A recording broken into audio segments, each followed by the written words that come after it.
And now I would like to continue with our online participant from Bolu, Abant, İzzet, Baysal University, Faculty of Theology. Mehmet Faruk Ciftci, PhD, is going to address us. Can you hear me, Doctor? Yes, I can hear you. Can you hear me? Yes, we do. Copy you. Thank you and welcome. Doctor, you have 15 minutes. The floor is yours. Thank you. Thank you for the introduction, distinguished participants and audience. I would like to extend my most sincere regards to all of you from Bolu. I chose the comparison between Harîrî and Rüseyd, and why did I feel such a necessity? I'm just going to mention this first, and that will also lay the foundation for the rest of my speech. I used to work for the Presidency of Religious Affairs. It was about 15 years ago. I really remember those days with gratitude, and I would like to mention how indebted I am to the presidency for all those years. Thank you. And when I was working in the Presidency of Religious Affairs, in fact, I met many pilgrims, and I had the opportunity of analyzing many characters. Generally speaking, I saw two types of pilgrim profiles. One type was always making a research, always trying to find what is behind the scenes, always trying to find the true path. And a second type is the type that is trying to enjoy the visit. They would try to visit as many places as they could. They would try to give as many prayers as they could. So this is a more emotional profile, a more inclined to cry, and they would love the qasidas and hymns more. So this is a second group, a different class from the first one. Today I'm going to make a comparison between Harîrî and Rüseyd, and first I checked their opinions. And I thought that their characters in fact correspond to these classifications. So probably they had some messages to the pilgrims and candidate pilgrims of today, especially about Harîrî. There is some studies about his works, but about the I think it is not very well studied as far as I could see. And as for Ibn Rüseyd, his one work is quite famous in the Islamic world, and in Tunisia and Algeria and Marif region he spent the last years of his life. He is very famous in those territories, but in our country he's not very well known. At least academically there are no studies about Ibn Rüseyd and his early works, and I thought that if I picked such a topic, that would be quite a unique piece of work. I would like to make a rentable use of time, and I would like to start with the Remniye of Harîrî. First, let me shortly talk about his life, because there are many links between his opinions, ideas, and his life. El-Basri el-Harîrî was born in Meshan, near Basra, in 1045, and again he died in Basra in 1122. And in fact, he never left Baghdad and Basra region, according to the sources that I referred to. In fact, his hometown and his territory made him a person of criticism. You know, Basra is a cosmopolitan place, so the Persians, Indians, and Arab people lived there altogether since the early ages of Islam. That place has always been a cosmopolitan place, and that made the whole location a very critical place, a place of criticism. And the Basriyun language school also originated from that location. So Kimli and similar philosophers, in fact, also were born of this region. And Harîrî grew up in this region and grew up with a very critical point of view. And Harîrî, in fact, was dealing with the trade of silk. and he lived in prosperity. His environment was rich. That is an interesting point. Sahib al-Haber, in fact, is a rank that he enjoyed when he was working in the government offices. In fact, that rank is equal to today's chief of intelligence. In fact, Harîrî's job, in fact, is related to troubles, troubling environments, problems, and also solutions that have to be devised for problems. Duratul Gavas is a famous work of Harîrî, and in the preamble of this work, he says that I write this in Arabic language, and in fact, when I was writing it, I found some mistakes even the layman would not make. In order to make those mistakes correct, in order to correct all these mistakes, I am writing this book. This is written in the preamble to that famous work by Harîrî. Can you understand the mindset of Harîrî? I think that's a good clue for all of us. Now, I would like to talk about Remniye Makame by Harîrî. It is related to Hajj. So, in fact, all his makames have a similar character. Rüseyd is a hero of that work, makame. And in fact, normally this is the method that is adopted by Harîrî in all his makames. In his makames, the social criticism is always there. For example, bribery, immoral people, people who abuse the slaves and slavery, and places that are converted into clubs and entertainment houses, and the abuse of women. You can always see a criticism of all these wrongs, and Harîrî is always trying to make things correct. Probably he saw some pilgrims and candidate pilgrims, and all those attract Harîrî's attention, and he felt some immoral weakness in those people. That is why he wrote the Remniye Makame about those people. Rüseyd a preacher, in fact, in Jufe, there's a story about him, and his speeches, his words, in fact, are the words of Harîrî. And that person, that preacher, talks about the ihram to be worn by the pilgrims. In fact, the preacher climbs on top of a hill and starts speaking and addressing and giving sermon. First, he asks, "Do you notice the reason for your presence here? And can you clearly comprehend why you are here, what you are going to do? And do you really know what is waiting for you?"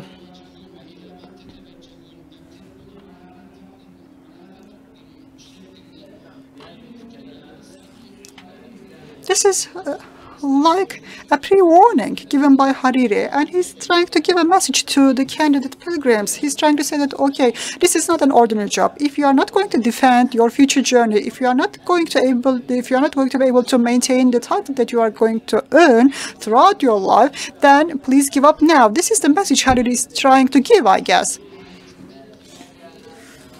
And Harîrî also makes a description of Hajj, and I think this is a definition and description that you can really rarely find. And probably he just concentrated on the etymology of that word, Hajj, because, you know, it means to go, to give yourself an orientation. So Hajj is about orienting yourselves towards Kaaba, and also making the goodness and truth your guide. This is how Harîrî understands the word Hajj, so that orientation connotation of Hajj, in fact, is understood differently by Harîrî. This is an orientation towards a new life. This is stopping what was old in your life and orienting yourself to something new. This is the description that is adopted by Harîrî. Also, Harîrî has very marginal thoughts. For example, an ablution by using a bucket of water would not really help people get clean. It's just like swimming in a pond of sins. And also, taking off your clothes will not strip you of your sins. And istiba with the sin will not help. If there is a persecution of people, shaving will not mean. And if you are not just, even if you sacrifice an animal in Mina, that will not help. These are the marginal thoughts and ideas of Harîrî. Also, Harîrî provides a roadmap for the end of the Hajj for a candidate Hajj. Even if that person is going to be coronated, still that king-to-be has to wear the dress of a humble person. And also he makes a link between araf and science and skills, and only any person with the science and knowledge and skill will get the correct position in all presences. You can see from all here that Harîrî had a critical point of view. In Directorate Gavas, in other articles he wrote, in other books he wrote, you can find these criticals. And he usually criticized the pilgrims. Ibn Rüseyd al-Vitri now. Ibn Rüseyd, in fact, he's more like a dervish. He is more like a Sufist. In fact, because of the Mongolian invasion, he had to migrate from Baghdad in 1258. He had to leave his hometown. In our country, it is not very well known, but in Medina, in Masjid, in the direction of Qibla, a qasida is written, at least it is said to be there, and in fact that is a section from Vitriyat of Ibn Rüseyd. Apart from this, during holy nights, Vitriye qasidas are sung, and you can easily Google it, and you will find that Vitriye qasidas. In our country, it is not very well known, or we have to admit this, but in the Arabic world, in fact, we can say that it's a very strong and influential qasida, and in fact it is a set of 24 qasidas.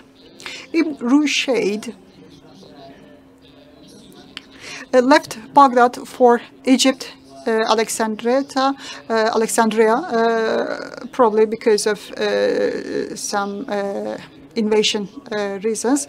We know he was Shafi al-Faqih, and there was Ibn Jema, a 17-year-old boy, with his father. He starts, Ibn Rüseyd starts a pilgrimage journey. And in his famous qasida, he explains about his experiences during that journey. And in Vitriyat qasida, in fact, it is of our prophet. You can also make an analysis of the characters. You have 3 minutes remaining. Okay, thank you. So his character was the character of a Sufist, and I can just share some highlights. For example, when they went to the Kaaba,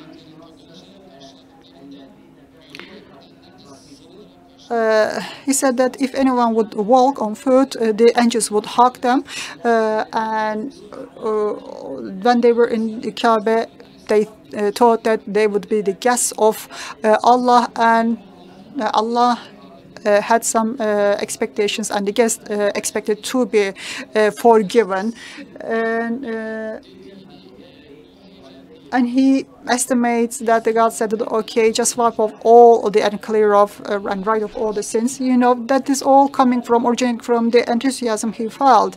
And in fact, he uttered those sentences, maybe probably because of excitement. In Arafat, he saw people who were exhausted by the long travel, and he thought that God Almighty really liked them, and the angels were also happy to see them, and also God praised them, and God automatically forgave all those people and told this to the angels. That was the idea of Ibn Rüseyd. So in his qasidas, in fact, he takes to Mecca, Medina, and it's just like he's taking us, the readers, to a Hajj journey in all these cities. So when you go to Kaaba, you can see all those things, touching Hajar al-Aswad, kissing it, leaning on Multazim, and weeping there, spending hours there are important experiences for the Hajjis, pilgrims. We know that, and you know, this is understandable because they go there and they say that I will not leave these places without doing those. But you can also look at them externally. You can say that no, this shouldn't be like this.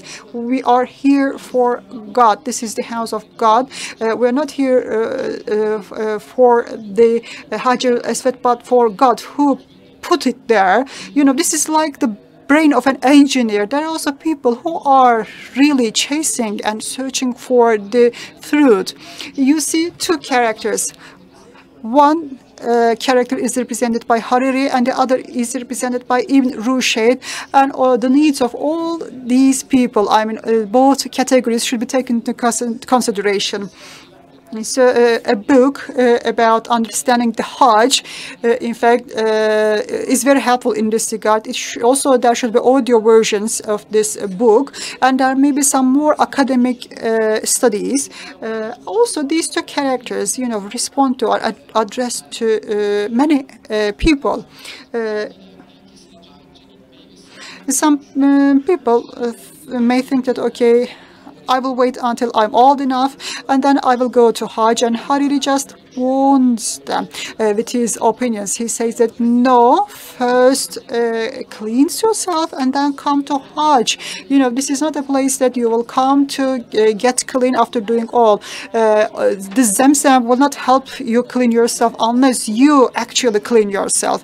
You see, this is a pre-warning given by Harîrî. This is also similar in Umre shade. Some people will say that, okay, this is too much money to give to those people. There are many poor people in our country. We can help them with the same amount of money. But even Rüseyd says that, please come here. I did. I came here. We wept. We cried. And the God has given us forgiving.